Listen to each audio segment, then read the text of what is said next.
Alors, courte vidéo pour vous présenter les nouvelles fonctions de iOS 12. Premièrement, au niveau de l'interface, il n'y a pas beaucoup de changements.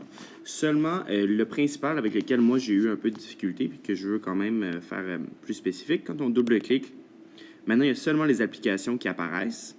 Et si on veut voir ce qu'on appelle le centre de contrôle, donc les éléments qui apparaissaient à droite auparavant, il faut aller chercher en haut à droite ici, et on descend comme ça. Et là, on a les mêmes options qu'on avait auparavant, Bluetooth, recopie de l'écran, etc. Tout ça est là à partir de ça. Sinon, au niveau des modifications, il n'y a pas énormément de choses qui changent. Il y a Google Chrome, par exemple, qui est un peu différent. Google Chrome qui donc change un peu au niveau de l'interface. Ça se ressemble quand même pas mal, mais c'est vraiment la seule application que j'ai vue comme une énorme différence. Donc, vraiment, Google Chrome est un peu différent.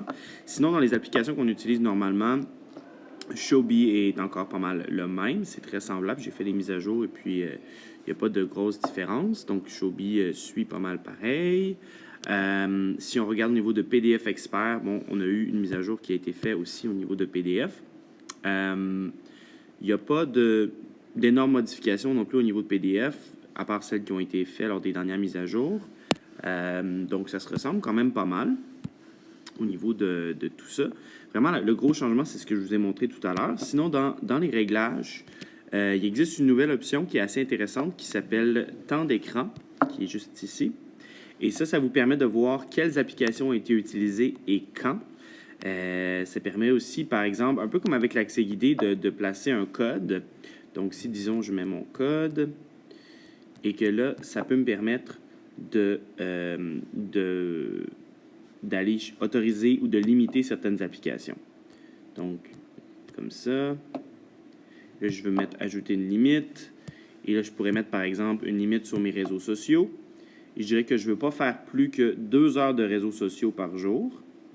Et je bloque au terme de la limite.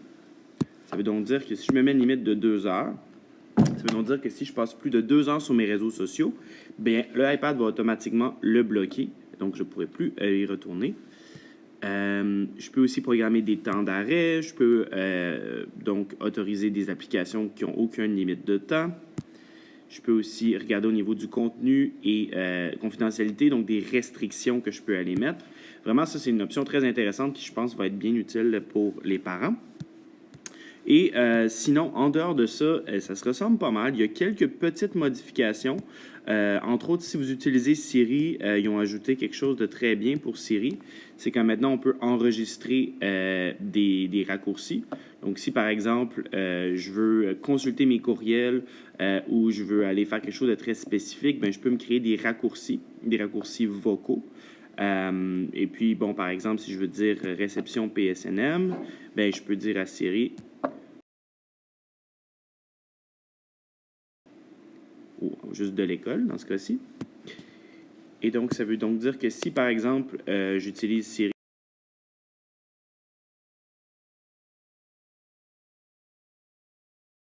Siri va ouvrir mes courriels de l'école. Alors, vous pouvez créer tous ces raccourcis-là pour différentes fonctions du iPad. C'est assez simple à faire, puis ça peut être bien pratique. Ceux qui ont, par exemple, un OK Google à la maison ou ce genre de choses-là, ça peut être bien pratique.